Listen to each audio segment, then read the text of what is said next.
So I'm going to go off a little bit and use some material from this report, UNICEF, which is a very long report called the Climate Changed Child. So wordplay there. The Children's Climate Risk Index Supplement.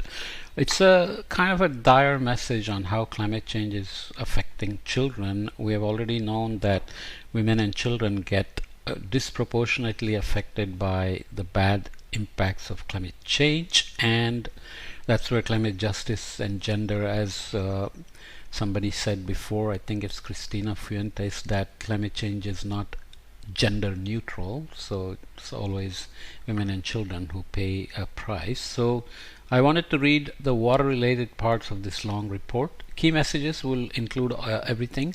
Climate change threatens the lives, health and well-being of children. They are the most vulnerable to its effects, and those who live in low-income communities are at particularly high risk of harm from climate change, and it cascades into health, water pollution, water availability, quantity, access, quality, etc. Children are not like little adults. Their bodies and minds are uniquely vulnerable to the impacts of climate change, such as pollution, deadly diseases and extreme weather. Yet they have been either ignored or largely disregarded in the global climate change discourse and financing. And this also applies to mental health. Mental health impact of climate change on children can be very different than the adults, depending on poverty as well, and also different from climate anxiety, which is coming from those who are better educated and keep reading a lot of bad news on climate change and get anxious about the future. UNICEF's 2021 landmark Children's Climate Risk Index report found that 1 billion children are at extremely high risk of the impacts of the climate crisis, and examined 8 components of climate and environmental shocks and stresses. This report builds on the CCRI and examines one of these components: water scarcity, the physical availability of water, along with water vulnerability, the combination of water scarcity and lack of access to drinking water service. Okay. So some messages, some numbers here. So these figures in this report refer to 163 countries included in the 2021 UNICEF Children's Climate Risk Index CCRI. As of 2022, almost 1 billion children, so 953 million, are exposed to high or extremely high water stress. 739 million children are exposed to high or extremely high water scarcity. 436 million children live in areas with high or extremely high water vulnerability. It's a sobering numbers. 470 million children face high or extremely high drought risk, which leads to food insecurities, nutrition, stunted growth and other health issues. While countries all over the world face water stress as they struggle to balance demand with available supplies in a changing climate, the combination of physical water scarcity and inadequate infrastructure for drinking water services creates water vulnerability. Managing water scarcity and reducing water vulnerability will require much stronger action in national adaptation plans and climate finance investments. Putting children at the center of the global response to the climate crisis will not only protect the health and well-being of children, but also lead to stronger communities and more resilient economies. At COP28, the world leaders and the international community must take critical steps with and for children to secure a livable planet. So we are just, I think COP28 is probably already started in, is it in Egypt? Yeah, no, it was last, yeah, I think it's in Egypt. Anyway, what should happen? World leaders and international community must elevate children within the final COP28 cover decision and convene an expert dialogue on children and climate change. Embed children and intergeneration equity in the global stocktake, which is kind of a progress report which I have looked at elsewhere that you can look up the podcasts. Include children and climate resilient essential services within the final decision on the global goal for adaptation, or GGA, coming out of COP28. Make the loss and damage fund and funding arrangements child responsive with child rights embedded in the in the fund's governance and decision making process. I'm not supposed to make faces when I'm reading this, but I'm not a news reporter, so I'm not trained to do all that. So nonetheless, loss and damage discussion has already happened. Some agreement has been made. It's not ideal. It's never going to be ideal, but including children is probably got a long way to go. So looking at more on water, this is part 2, spotlight on water scarcity and water vulnerability.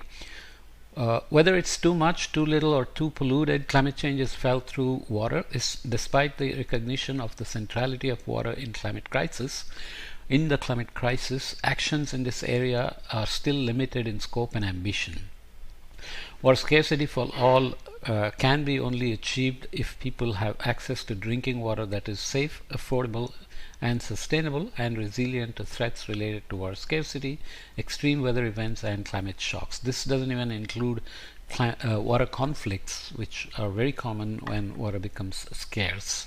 This is a picture from Yemen in 2023. A 7-year-old girl drinks water from a dispenser at her home in Dhamar Governorate. Okay. 2022, we already looked at these numbers. 953 million children were exposed to very high water stress. 739 million children were exposed to water scarcity, and 436 million to water vulnerability. So stress, scarcity, vulnerability, important. Just to look at the definitions, I don't know if I'll read all the details. The ratio of total water demand to available renewable surface and groundwater supplies is defined as water stress.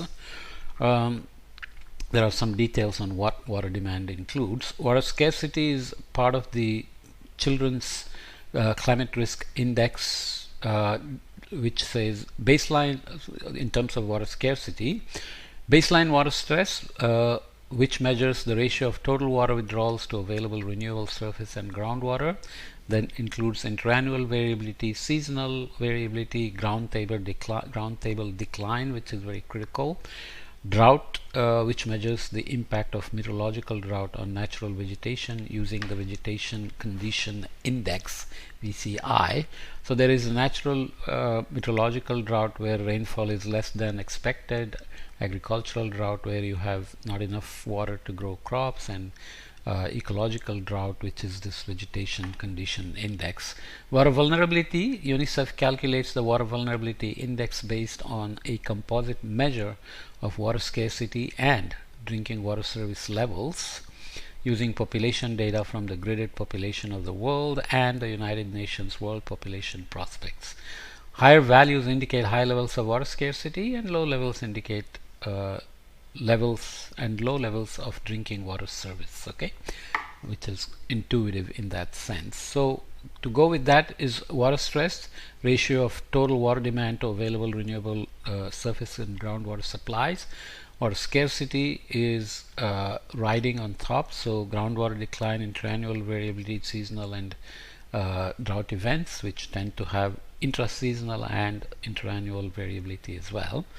Water vulnerability index riding on top of water stress, groundwater decline, so you have these common things here, and drinking water service levels and population density, which obviously always put heavy pressure on water demand. Okay, maybe I'll stop this podcast here and try to wrap it up in one more, maybe, or maybe I should go with one more slide to keep it to two podcasts on this report. Okay, so water scarcity index is here. You can see all the reds where water scarcity is extremely high, so the index value goes from 3.23 to 5. So here are the data sources, and we already saw how it is done, so I won't go into details. But Western US is very different than the Eastern US, but only marginally so, because water stress here is low, but it's not very low, right? So you have regions where it's no data, but there are few regions where it is very low. Somewhere here, actually very few regions where water stress drops below low. Mostly there are regions where let's say the data doesn't exist. Okay. So lots of red, obviously some places where you expect, like the dry central western US, Sahel and Sahara, desert parts of the US, Namibia and Angola here, desert parts, Mongolia, central Australia. I don't know why eastern Australia is here. Perth should be not so stressed, but nonetheless, remember it includes demographics, groundwater levels, and so on and so forth. So let's leave that here for sure and come back and look at the more complicated figure in the next podcast. Okay.